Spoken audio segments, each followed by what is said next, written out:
Welcome to on record.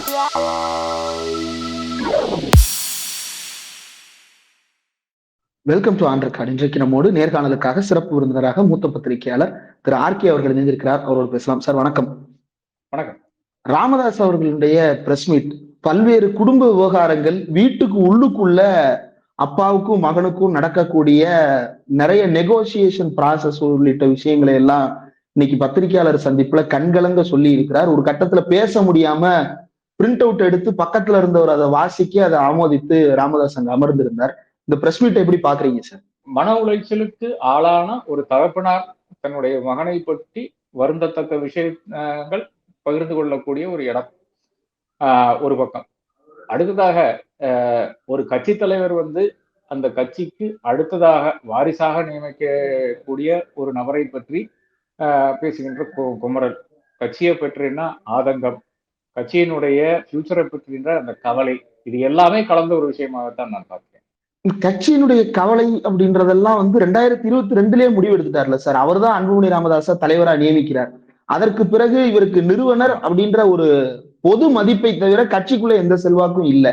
இப்ப தலைவராக அவரை நியமித்து விட்டு பிறகு இவர் கட்சிக்குள்ள மறுபடியும் உள்ள வர்றதுக்கு எதிர்பார்க்கிறார் அப்படின்னா பிரச்சனை அன்புமணி ராமதாஸ் பக்கமா ராமதாஸ் பக்கமா சார்?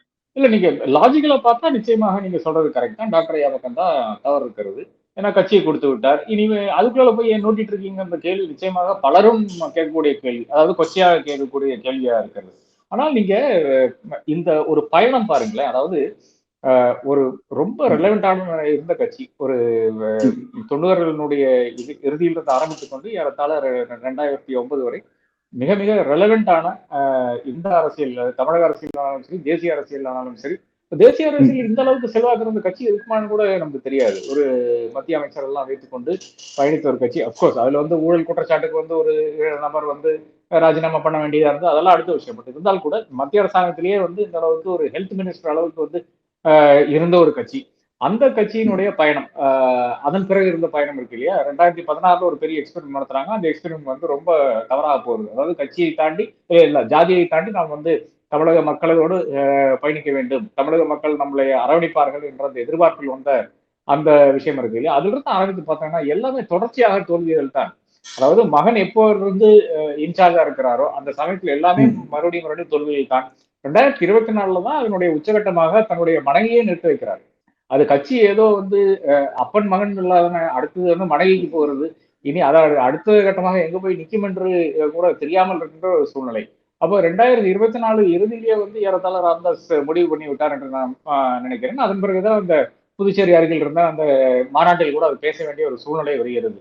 அப்போ கட்சியை மாற்றி அமைக்க வேண்டும் என்றதுல அவர் தெளிவா இருக்கிறார் என்று நான் கருதுகிறேன். என்றால் கட்சியினுடைய நலிவு, இதுவரை இந்த காலங்களில் நடந்த நலிவு, அதாவது 2016 இருந்து ஆரம்பித்து 2024 வரையான காலகட்டத்தில் நலிவு, அதாவது குறிப்பாக லோக்சபா தேர்தலில் தோல்வி அடைகிறார்கள், குறிப்பாக தர்மபுரியும் தோல்வி அடைகிறார்கள். அதன் பிறகு நிச்சயமாக ஒரு ரீதிங்கிங் இருக்கத்தான் செய்யும் என்று நான் கருதுகிறேன்.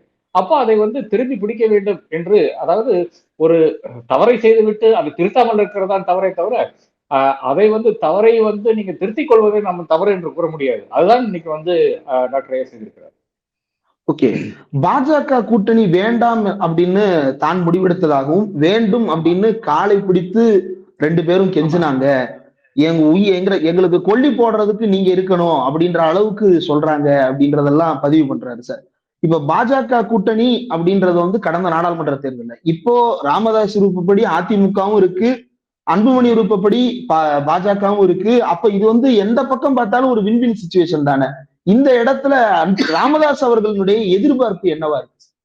இல்ல, ராமதாஸை பொறுத்தவரை தமிழ்நாட்டுல ரெலவன்ஸ் ஃபர்ஸ்ட் தேட வேண்டும். தமிழ்நாட்டில் நீங்க ஒரு போனியார கட்சியாக மக்கள் உங்களை கருத வேண்டும். அதுதான் ஃபர்ஸ்ட் விஷயமா இருக்கிறது.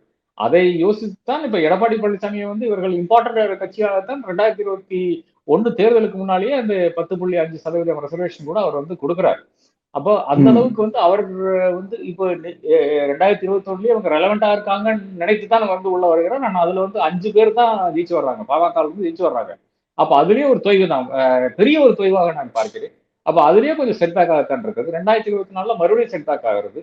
அப்ப அப்படிங்கிற சூழ்நிலையில கட்சியை மறுபடியும் ஒரு ரீவேம் பண்ண வேண்டிய ஒரு கட்டத்துக்கு கட்சி தள்ளப்படுகிறது. அப்ப அது இன்னும் அன்புமணி உணரவில்லை என்ற ஒரு வருத்தமும் கூட அதுல வந்து அடங்கி இருக்கிறதாக நான் பார்க்கிறேன். அதனுடைய எல்லாம் உள்ளடக்கமாகத்தான் இந்த பேச்சு என்று நான் கருதுகிறேன். ஓகே. இதுல அன்புமணி ராமதாஸ் பாஜக அப்படின்ற அந்த முடிவுல வந்து ரொம்ப தீவிரமாக இருப்பதற்கும் கட்சியினுடைய வளர்ச்சி பணிகள்ல கவனம் செலுத்தாம இருப்பதற்கும் இடையில தொடர்பு இருக்கா? ஏன் பாஜகவோடு தொடர்ந்து பயணிக்க விரும்புறாரு? ஏன்னா திமுக பக்கம் முந்திலாம் முயற்சிகள் நடந்தது. இப்போ அப்படியான பேச்சுக்கள் இருப்பது போலவே தெரியல. ராமதாஸுக்கு அப்படி எதுவும் விருப்பம் இருக்கா? இதை எப்படி புரிஞ்சுக்கிறது சார்? பாஜகவோடு கூட்டணி, கட்சி வளர்ச்சியில் கவனம் செலுத்தாமல் இருப்பது, இந்த ரெண்டையும் எப்படி பொருத்தி பார்க்கறது? அன்புமணியை பொறுத்தவரை அன்புமணி மேல கேஸ் இருக்குது, சிபிஐ கேஸ் இருக்குது. அது என்னைக்கு வேணாலும் வந்து புத்துயிர் பெற்று திரும்ப பாயலாம். அது பாய்ந்து விட்டால் நிச்சயமாக அது பிரச்சனைக்குள்ள கேஸாகத்தான் நான் பார்க்கிறேன். அதுலயும் இடி யார் வேணாலும் உள்ள வரலாம். உள்ள வந்தா தெரியும். ரெய்டு வர நடந்திருக்கதாக கூறுகிறார்கள். அந்த ரெய்ட்ல என்னென்ன சிக்கினதெல்லாம் யாருக்கும் தெரியாது. இருந்தாலும் ஏறத்தாழ அன்புமணி பிஹோல்டன் டு பிஜேபியினுடைய கப்ஜால் இருக்கிறார் தான் நாம் வந்து பார்க்க வேண்டியதா இருக்கிறது. அப்ப அந்த நிலையில் இருக்கின்ற ஒரு இடத்திலிருந்து ஒரு கட்சியினுடைய தலைவர் யோசிக்கும் போது அவர் என்ன யோசனை செய்வார்? தன்னுடைய நலனுக்காகத்தான் பார்க்க தவிர கட்சியினுடைய நலனுக்காக நிச்சயமாக யோசிக்க மாட்டார் என்றதுதான் உண்மை நிலையா இருக்கிறது. அப்படி இருக்கும்போது தான் ராமதாஸ் வந்து இதுக்குள்ளால வந்து வந்து என்ன செய்யறாருன்னு பாத்தீங்கன்னா, அவர் அந்த கூட்டத்தை அந்த அந்த ஆட்டத்தை கலைத்து விடுறாரு. கலைத்து விட்டு அவரை பொறுத்தவரை அதிமுக கூட இருந்தார். அதாவது அதிமுக கூட போனதுனால ஒரு 5 சீட்டாச்சும் வந்துச்சு 2021ல. அப்போ பாஜக வந்து கூட்டணியில் தான் இருக்கிறது. ஆனால் அது வந்து இந்த ஒரு அசம்பிளி தேர்தல்னால பாமகவினுடைய பெரும்பாலான அந்த பேஸ் வந்து அஃபெக்ட் பண்ணல. பாஜகவினுடைய அந்த தாக்கம் வந்து அஃபெக்ட் பண்ணல. ஆனால் இந்த ஒரு 5 வருட காலத்தை வந்து இவங்க பாஜக நடத்தின ரெய்ட்ஸ், அராஜகம், நீட்ல இருந்து ஆரம்பிச்சு, என்இபில இருந்து ஆரம்பிச்சு எந்த விஷயத்துக்கான காசு கொடுக்கறது கிடையாது. இப்ப கூட மு.க. ஸ்டாலின் வந்து நிர்மலா சீதாராமனுக்கு லெட்டர் கோல்டு ஜுவல் லோன் இதுல அதெல்லாம் பெரிய அடாவடித்தனம். 6 மாசத்துக்கு உள்ளால் நீங்க வந்து உங்களுடைய கோல்டு லோனை கம்ப்ளீட்டா திருப்பி அடைக்கணும்லாம் சொல்றது வந்து யாருனாலையும் முடியாத விஷயமா இருக்குது. அப்போ ஒவ்வொரு விஷயம் பாஜக அரசாங்கத்தினுடைய ஒவ்வொரு விஷயமும் வந்து சர்ச்சைக்குரிய விஷயங்களாக, இல்லையென்றால் மக்களை ரொம்ப அட்வர்ஸாக பாதிக்கின்ற விஷயங்களாக இருக்கிறது. அப்ப இதை அறிந்த ராமதாஸ், களத்தை அறிந்த ராமதாஸ் தான் இப்படி ஒரு விஷயத்தை முன்னெடுக்கிறார். அதாவது அதிமுக கூட ஓகே, பட் பாஜக கூட ஓகே இல்லைன்ட்டு. அப்ப அந்த நிலைப்பாடு எடுக்க வேண்டிய கட்டாயத்துக்கு அவர் ஏன் தள்ளப்படுகிறார்? மகன் வந்து தீவிரமா இருக்கிறார். பாஜக போயிட்டா எனக்கு அடுத்து சீட் வந்துடும், எம்பி சீட் வந்துடும். இப்ப ஜூலை 24ஆம் தேதியா காலியாக போகுது. அவருடைய பதவி காலம் வந்து முடிய போகுது.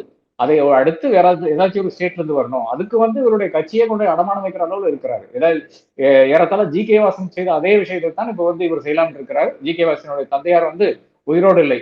உயிரோடு இருந்தா டெஃபினட்டாக அவர் வந்து இதுக்கு ஒத்துக்கொள்ள மாட்டார் என்று நான் கருதுகிறேன். அப்ப அன்புமணி அவர்களுடைய எதிர்பார்ப்பு அப்படின்றது வந்து ஒரு பெர்மனன்ட் ராஜ்யசபா சீட் அதுதானா சார்? என்னை பொறுத்தளவுல அவ்வளவுதானுங்க.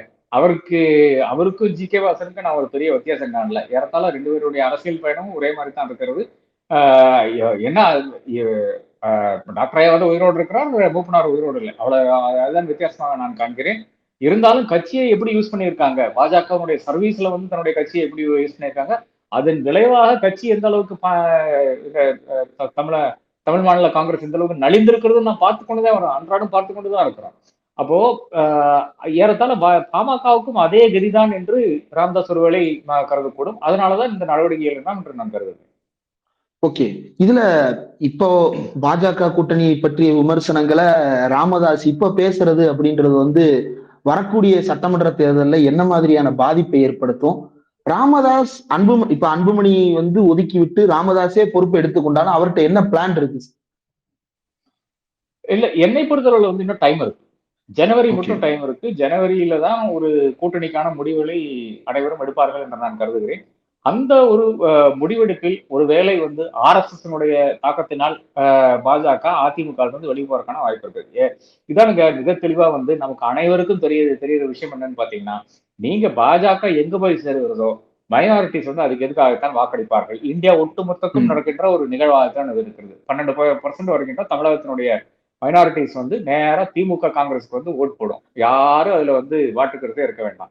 அப்போ காங்கிரஸ் திமுக வந்து +12% ஆரம்பிக்குது. அது காங்கிரஸ்ல இருக்கிறதுனாலதான், அதுவும் நாம் வந்து குறிப்பிட்டு சொல்ல வேண்டும்.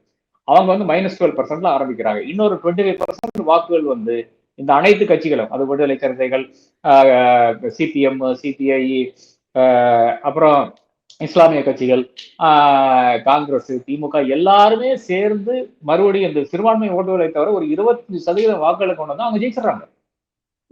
அப்ப இது எவ்வளவு பெரிய ஒரு விஷயம் பாருங்க. 12 பிளஸ் அடுத்த ஒரு டபுள், அதனுடைய டபுள் கொண்டு வந்தீங்கன்னா ஜெயிக்க போறீங்க.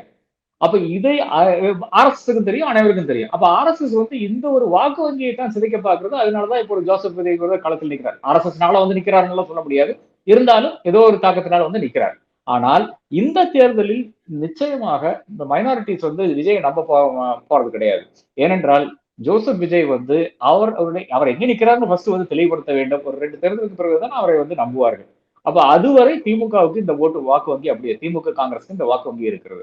அப்போ ஆர்எஸ்எஸ்ஐ பொறுத்தவரை இப்போ வந்து திமுகவை அகற்ற வேண்டும் என்றால் இந்த மைனாரிட்டி ஓட்ஸ் வந்து டிவைட் பண்ண வேண்டும். அதுக்கு விஜய் வந்து ஒர்க் ஆக மாட்டேங்கிறான்னு பாத்தீங்கன்னா அதிமுகவை வந்து தனித்து நிறுத்திவிட்டு அதிமுக, பாமக, தேமுதிக, விஜயனா விஜய் அந்த மாதிரி ஆளுகளை எல்லாம் ஒன்று கொண்டு வந்து இருக்கின்ற ஒரு இயக்கம் தான் திமுகவை வீழ்த்த முடியும். இதுதான் ஆர்எஸ்னுடைய, நமக்கு அனைவருக்கும் தெரிஞ்ச விஷயம், ஆர்எஸ்னுடைய விஷயம். ஆனால் இதுல வருது, நான் பலமுறை சொல்லியிருக்கின்ற விஷயம், ஈகோ தான். யாருடைய ஈகோ வந்து நரேந்திர மோடியுடையும் அமித்ஷாவினுடைய ஈகோ. அதாவது ராகுல் காந்தி வந்து பாராளுமன்றத்தை எந்திரிச்சு சொன்னாரு, உங்களால வந்து அந்த மக்களை ஆள முடியாதுன்னு சொன்னாரு. அப்போ அந்த இவர்களுக்கு இருக்கின்ற கடைசி வாய்ப்பு தான் 2026 மோடியினுடைய கடைசி வாய்ப்பாக நான் காண்கிறேன். ஏனென்றால் 2029 அவர் நிச்சயமாக இறங்கி விடுவார். இல்லைன்னா ஜெயித்த பிறகு அவர் வந்து அந்த பிரைம் மினிஸ்டர் வேற யாராச்சும் கொடுத்துருவார். ஜெயித்தால் என்று நான் இப்ப கூறுவதற்கு காரணம் என்றால் இன்றைக்கு இருக்கின்ற இந்தியா கூட்டணிக்குள்ளாலேயே இருக்கின்ற குழப்பங்கள், காங்கிரஸ் கட்சிக்குள்ளாலேயே இருக்கின்ற குழப்பங்கள், திமுக மட்டும்தான் ஒரு குழப்பம் இல்லாத கட்சியாக அது வந்து எனக்கு வந்து தோன்றுகிறது. அப்படிங்கிற ஒரு சூழ்நிலையில் வந்து இன்னைக்கு இருக்கின்ற சூழ்நிலையில் வந்து கடைசி வாய்ப்பு, இந்த கடைசி வாய்ப்பை நழுவிடக்கூடாது. இந்த ஈகோ அடிப்படையில் தான் இன்னைக்கு வந்து பாஜக அதிமுக கூட்டணி பாஜகவினுடைய தலைமையில் இருக்கின்ற நபர்களுடைய 2 நபர்களுடைய ஈகோ அடிப்படையில் உருவாக்கிறது. அப்படி இருக்கின்ற ஒரு நிலைமையில் வந்து நிச்சயமாக பாமக அந்த மாதிரி ஒரு கூட்டணியில் போய் சேர்ந்தால் மறுபடியும் அழிந்துதான் போகும் என்பதுல மாற்றுக்கருத்து இருக்க முடியாது. ஏன்னா திமுக மறுபடியும் அதிகாரத்துக்கு வரும், கணிசமான வாக்குகள் வந்து திமுக கூட்டணிக்கு வந்துதான் சேரும். இனி பாமகவுக்கு என்ன சான்ஸ் இருக்கு, இதுதான் விஷயமா இருக்கு. ஓகே.